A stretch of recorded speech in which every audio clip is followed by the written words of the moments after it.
He's pretty sure he's heard of you before, although the details are maybe a little hazy.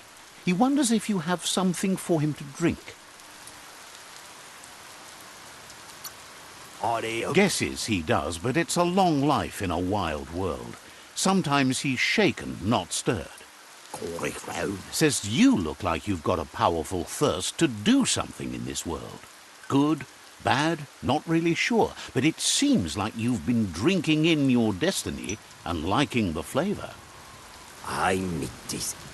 Wonders if you could take the time to help a man slake his own thirst. You'd be doing him a liquid solid. You're a do-gooder, so you know you want to. Either way, he hopes you find a way to wet your whistle before the world comes to an awful dry end and leaves us all thirsting for more. Says life's like a mystery drink. Sometimes it's amazing, and sometimes it's awful. But either way, you can't stop drinking till you're dead.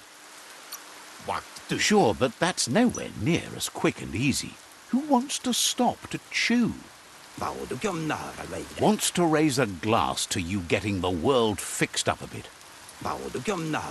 Respects how you always try to help, no matter that the world's fate is hard to swallow. Sees why you joined up with the myriad.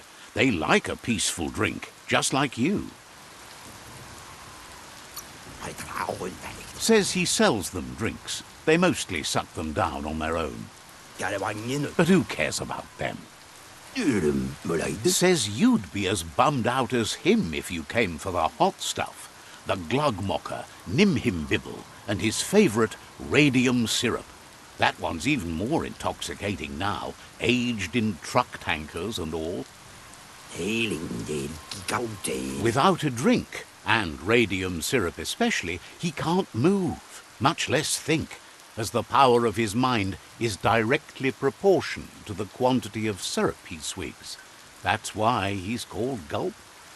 The drink helps him forget the state the world is in, but it only lasts until tomorrow.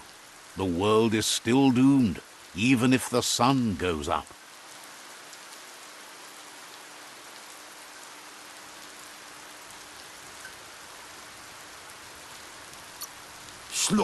Figures the real problem is finding something to drink. He wants you to know he has other interests too. He's the Surfipelago's self-proclaimed ornithologist, for example. There are other ways than a cold drink to relieve stress, even in these dark times, and, fortunately for you, he can help. Watching Pippi's flap is calming, but better yet are the ones you can look at and touch, like quacks. Squeezing them is a great way to relax. They're better at floating than flapping, so you should be able to net a few without growing yourself a pair of wings.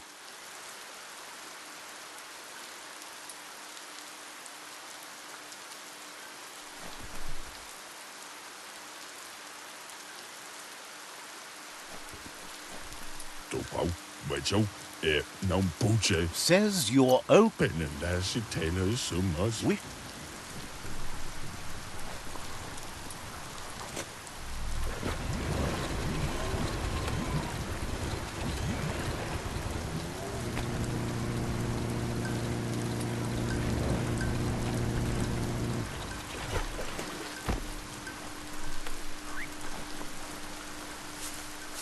Every day is a new chance to fulfill your destiny.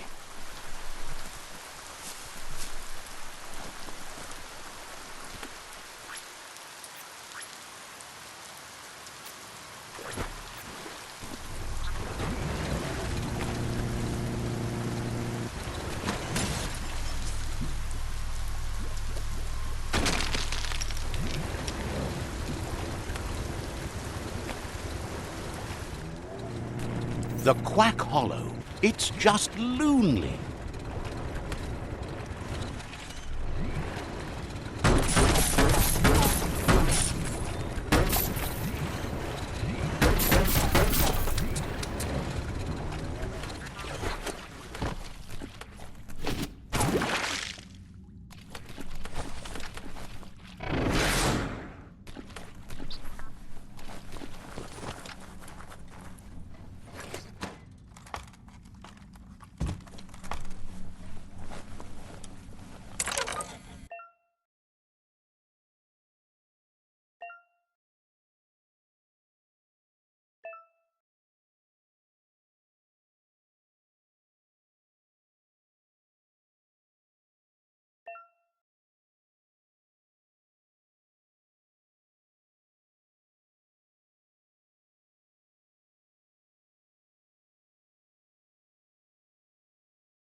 The world is full of need a key.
You have a good eye for that stuff.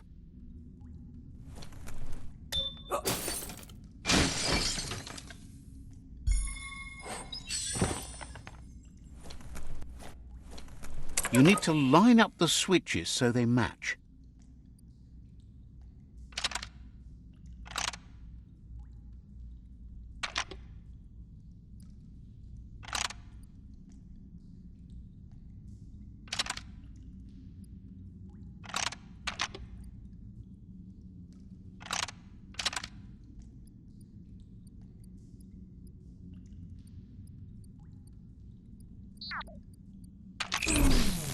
Bristles like the hair of one electrified.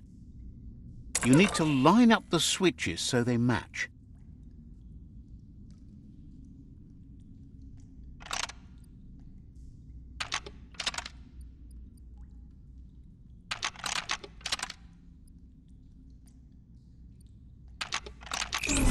Bristles like the hair of one electrified. You need to line up the switches so they match.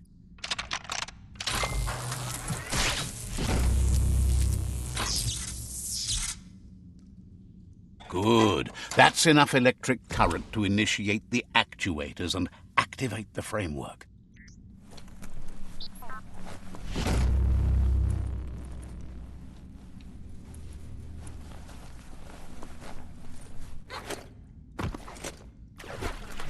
Ready to ride.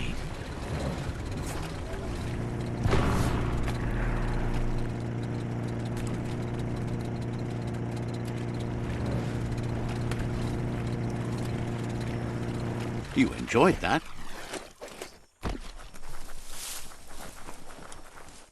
Don't know what that e-waste was.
We're all heroes of our own stories. Or so we hope. Lots of notices on the board for things that made sense in the days when the surf was a lot cleaner. Interesting to see what they cared about here. Wonder if any of it matters now. In the old days, this was a port for boats that went under the surf. They helped clog the surf into goo. Toxanol didn't do it on purpose, I don't think. Their machines made a mess, though, and they never cleaned up after themselves. You should be able to find a track here. Just need to keep your eyes open.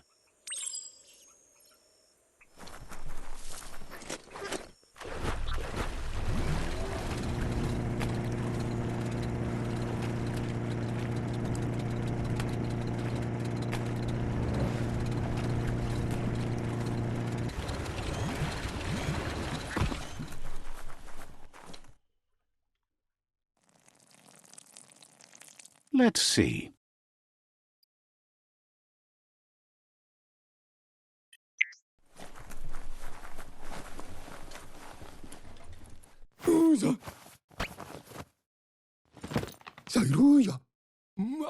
That's enough quacks to sustain the Googlide flipper with infinite ammunition.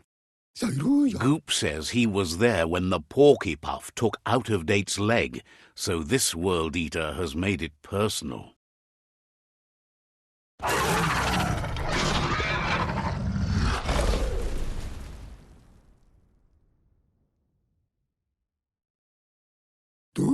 After that, Out-of-Date started using his head instead of his legs and came up with the plan on how to best make a stand against the World Eaters, and it wasn't by foot. He seems happy to talk.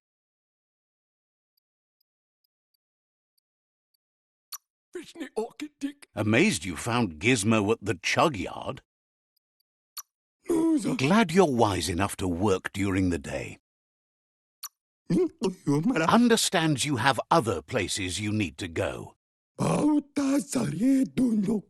He seems happy to talk.